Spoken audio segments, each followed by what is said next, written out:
Good afternoon everyone. आज हम Hungarian method का पार्ट 2 देखेंगे।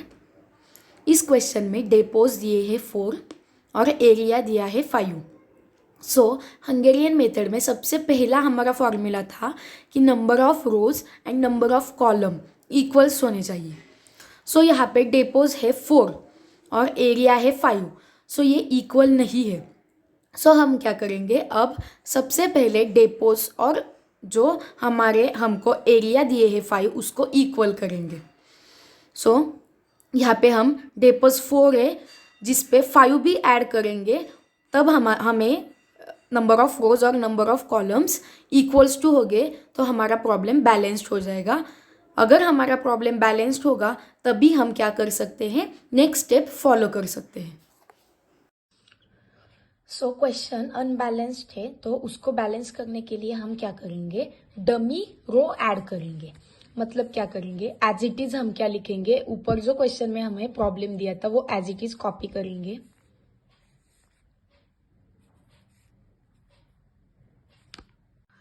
यहाँ पे कॉलम कितने हैं, 1 2 3 4 5 और रोज कितने हैं, 1 2 3 4। हमें क्या करना होगा, रो ऐड करनी होगी जिसकी वजह से कॉलम और रोज इक्वल होंगे।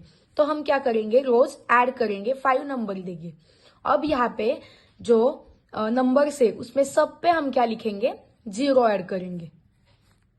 अब ये हमारा प्रॉब्लम हो गया बैलेंस, मतलब number of rows is equals to number of columns. जब हमारा प्रॉब्लम बैलेंस होगा तभी हम नेक्स्ट स्टेप कर सकते हैं। हमने क्या किया, जो अनबैलेंस था उसको बैलेंस कर दिया। अब हमारे as it is first step होगी रो रिडक्शन। पिछली बार जो हमने फॉर्मूला यूज करके रो रिडक्शन किया था same as it is follow करना है। अब फर्स्ट रो में से सबसे छोटा नंबर कौन सा है, 50। तो 50 हम सब सेल्स में से फर्स्ट सेल में से सबट्रैक्ट करेंगे। यहाँ पे 50 माइनस 50 आ जाएगा 0। यहाँ पे 50 माइनस 70 20। यहाँ पे 60 10 और 20। सेम प्रोसेस नेक्स्ट रो के लिए भी फॉलो करेंगे हमें। नेक्स्ट रो में सबसे छोटा नंबर कौन सा है, 50। 50 हम सब सेकेंड वाले रो में से सबट्रैक्ट करेंगे। 50 माइनस 80 यहाँ पे आ जाएगा हमारा 30। यहाँ पे अगेन 0, यहाँ पे आ जाएगा 0 10 और 0। सेम थर्ड रो के लिए ऐसे ही हमें रो रिडक्शन का टेबल कंप्लीट करना है। अब सेकेंड वाली स्टेप होगी हमारी कॉलम रिडक्शन। कॉलम रिडक्शन में रो रिडक्शन वाला टेबल में से जो फर्स्ट कॉलम है उसमें से as it is process follow करेंगे। सबसे छोटा नंबर कौन सा है, 0। 0 सबसे सबट्रैक्ट करेंगे, हमारा as it is column. Next row again 0 is a smallest number, subtract 0 from all sales.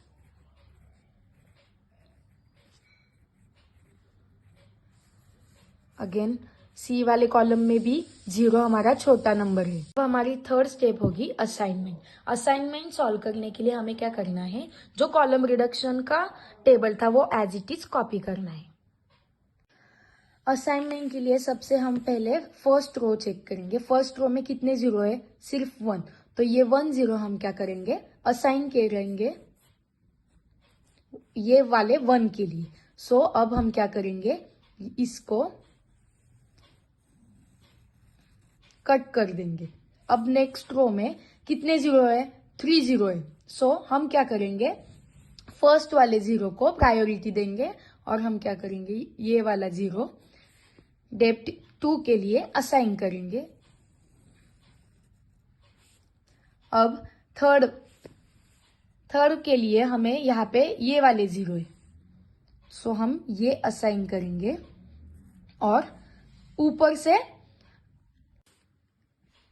ए से लाइन ड्रॉ करेंगे, क्योंकि अगर हमने कॉलम कट कर दिया तो हमारे ऑटोमेटिकली 1 2 और 3 0 कैंसिल हो जाएंगे। जिस रो और कॉलम में दोनों में से जहां पे ज्यादा 0 हो गए वो हम क्या करेंगे, कट करेंगे। अगेन 4 वाले में 0 अब कैंसिल हो गए, 4 मेंशन नहीं करेंगे। अगेन 5 वाली के लिए हम क्या करेंगे, ए को असाइन हो गया है बी को भी हो गया है, सो हम क्या देखेंगे, सी वाले को। सो हम क्या करेंगे, सी को असाइन करेंगे। अब रो और कॉलम में से सबसे ज्यादा जीरो कहाँ पे है, सो यहाँ पे। सो हम क्या करेंगे, ये वाली रो कैंसिल कर देंगे। अब क्या देखेंगे, हमारा ए को भी असाइन हो गया, बी को भी हो गया, सी को भी हो गया, ई को हो गया, लेकिन डी को अभी असाइनमेंट हुई नहीं है। सो हम क्या करेंगे, नेक्स्ट स्टेप करेंगे। ये पूरा क्वेश्चन असाइनमेंट पे डिपेंड होता है। अब यहाँ पे 1 डेपोज के लिए हमने ए को मेंशन किया था, 2 के लिए बी हुआ, 3 के लिए हमने क्या किया, 3 रो में सबसे एक ही जीरो था जो हमने ई को असाइन कर दिया। अब 4 में भी क्या है, एक ही जीरो है जो ऑलरेडी ई को है, बट हमने थर्ड वाले डेपो को ई असाइन कर दिया है, सो हम ये जीरो मेंशन नहीं कर सकते। सो यहाँ पे हमें 4 के लिए असाइनमेंट अगेन करनी पड़ेगी। सो असाइनमेंट पूरी करने के लिए नेक्स्ट स्टेप होगी हमारी, पहले यहाँ पे रीजन लिखेंगे कि हम क्यों अगेन असाइनमेंट कर रहे हैं। यहाँ पे हमने रीजन मेंशन किया है, जो हमने नंबर ऑफ लाइन ड्रॉ की है और जो हमारे मैट्रिक्स है वो सिमिलर नहीं है और वो इक्वल्स टू नहीं है। सो हम क्या करेंगे, अगेन असाइनमेंट करेंगे। अब नेक्स्ट असाइनमेंट में क्या करेंगे हम, अब यहाँ पे देखो, ए वाली 1 वाली रो पूरी कवर हो चुकी है, 2 वाली रो भी पूरी कवर हो चुकी है। 3 और 4 में से A B C D cover नहीं हो चुका, लेकिन ई कवर हो चुका है।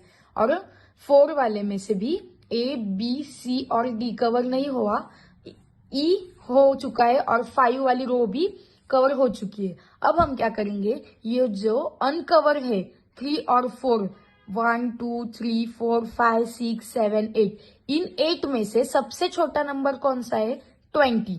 सो वो 20 हम इन सब अनकवर में से सबट्रैक्ट करेंगे, मतलब 30 - 20, 40 - 20, 70 - 20, 40 - 20। अगेन ये भी जो अनकवर है 80 - 20, 30 - 20 एंड 60 - 20 और 20 - 20, ये फॉर्मूला हम यहाँ पे यूज करेंगे। और जो बाकी के जो है, जो कवर वाले, वो एज इट इज हम लिखेंगे। सो हम यहाँ पे लिखेंगे, जो कवर वाले हैं वो एज इट इज हम कॉपी करेंगे। यहाँ पे आ जाएगा 0 20 60 10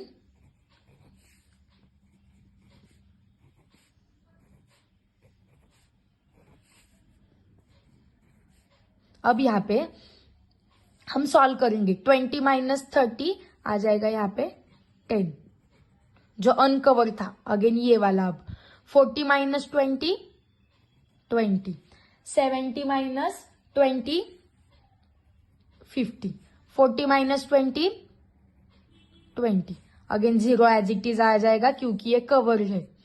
सो यहाँ पे अगेन 80 - 20 आ जाएगा 60, 30 - 20 10, 60 - 20 40 और 20 - 20 0। यहाँ पे हमने क्या किया, जो सब अनकवर जो थे, मतलब जिस पे हमने लाइन ड्रॉ नहीं की, उसमें से सबसे छोटा नंबर फाइंड करेंगे जो कि है 20, और वो जो अनकवर सेल्स है हमारे, उन सब में से हम क्या करेंगे, सबट्रैक्ट करेंगे। सो नीचे वाला कवर था तो एज इट इज हम क्या करेंगे, कॉपी करेंगे। अब यहाँ पे हम अगेन असाइनमेंट सॉल्व करेंगे। सो यहाँ पे हम फर्स्ट रो देखेंगे जिसमें 1 0 है, वो हम क्या करेंगे, असाइन करेंगे। अब यहाँ पे हम स्टैंडिंग लाइन मार सकते हैं क्योंकि ये वाला कट हो जाएगा। जहां पे ज्यादा जीरो होगा वो भी हम असाइन कर सकते हैं और स्लीपिंग भी लाइन मार सकते हैं। अब नेक्स्ट सेकेंड वाले रो में हम देखेंगे 3 0 है, सो एज इट इज हम फर्स्ट 0 को प्रायोरिटी देंगे और यहाँ पे ये मेंशन करेंगे। अब थर्ड डेपो के लिए हम कौन सा 0 लेंगे, ई वाला 0 देखेंगे। और सबसे ज्यादा 0 रो में है या कॉलम में है, कॉलम में है, सो हम क्या करेंगे, कॉलम को रिमूव करेंगे। अगेन फोर्थ वाले में यहाँ पे डी को 0 है और कॉलम में सबसे एक 0 ज्यादा है, सो हम यहाँ पे ऐसा। अब फिफ्थ वाले में ए हो गया, बी हो गया, डी हो गया, ई को भी हो गया, रह गया सिर्फ सी। तो एज इट इज हम सी मेंशन करेंगे फिफ्थ वाले को। यहाँ पे हमारी असाइनमेंट पूरी हो चुकी है। 1 के लिए ए, 2 के लिए बी, 3 के लिए ई, 4 के लिए डी और 5th के लिए सी। अब नंबर ऑफ मैट्रिक्स और नंबर ऑफ लाइन हमने जो ड्रा किए ये है 1 to 5 और यहाँ पे 1 2 3 4 5। सो हमारा सॉल्यूशन ऑप्टिमल है। अब हम लास्ट वाली स्टेप करेंगे। यहाँ पे हमारा असाइनमेंट का स्टेप पूरा हो गया। अगर यहाँ पे भी हमारा असाइनमेंट पूरा नहीं होता तो एज इट इज हमने जो यहाँ पे स्टेप की थी वो एज इट इज फिर से करेंगे। जहाँ पे जो अनकवर सेल्स थे, जो अब यहाँ पे क्या होगा 20, 60, 20, 50, इनमें से सबसे छोटा नंबर कौन सा है वो हम सब अनकवर सेल में से सबट्रैक्ट करके as it is same formula use करेंगे। कब? जब हमें असाइनमेंट प्रॉब्लम हमारा बैलेंस नहीं होगा। सो अब हमारा यहाँ पे बैलेंस हो गया है तो हम लास्ट वाली स्टेप करेंगे। अब लास्ट स्टेप हो गया हमारे, हमें सीक्वेंस लगाना है। सो हम फर्स्ट लिखेंगे डेपोज, सेकेंड लिखेंगे एरिया और लास्ट लिखेंगे डिस्टेंस। सो हमारे डेपोज थे 5, 1 2 3 4 एंड 5। ओके, यहाँ पे एरिया, फर्स्ट डेपोज के लिए कौन सा एरिया था? ए। सो यहाँ पे लिखेंगे ए। सेकेंड के लिए बी, थर्ड के लिए था ई। अब यहाँ पे क्या करेंगे, डिस्टेंस कैसे मेंशन करेंगे? एरिया ए में से हमने फर्स्ट डेपो में से किसको असाइनमेंट दी थी? ए, यहाँ पे फर्स्ट वाले जीरो को, जिसका ओरिजिनल नंबर और ओरिजिनल जो डिस्टेंस था वो फाइंड करना है। सो क्वेश्चन में ये सेल की जगह कौन सा नंबर था वो फाइंड करेंगे। सो क्वेश्चन में ये था 50। सो हम क्या करेंगे, यहाँ पे एरिया लिखेंगे 50। अगेन नेक्स्ट बी को कौन सा मेंशन किया था? ये वाला। सो उसका ओरिजिनल डिस्टेंस हम देखेंगे।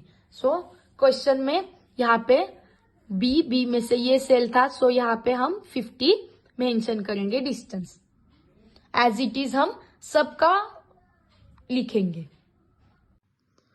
क्वेश्चन में हमें 2 सब क्वेश्चन दिए थे। सबसे पहला जो था मिनिमाइज करना था हमें टोटल ट्रैवल, जो अब यहाँ पे हमने किया है।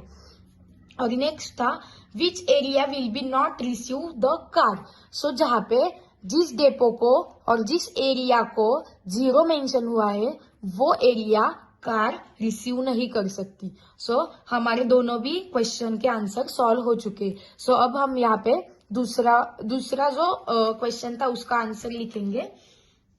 एरिया सिल will be not receive the car. यहाँ पे हमारा पूरा प्रॉब्लम कंप्लीट हो चुका है।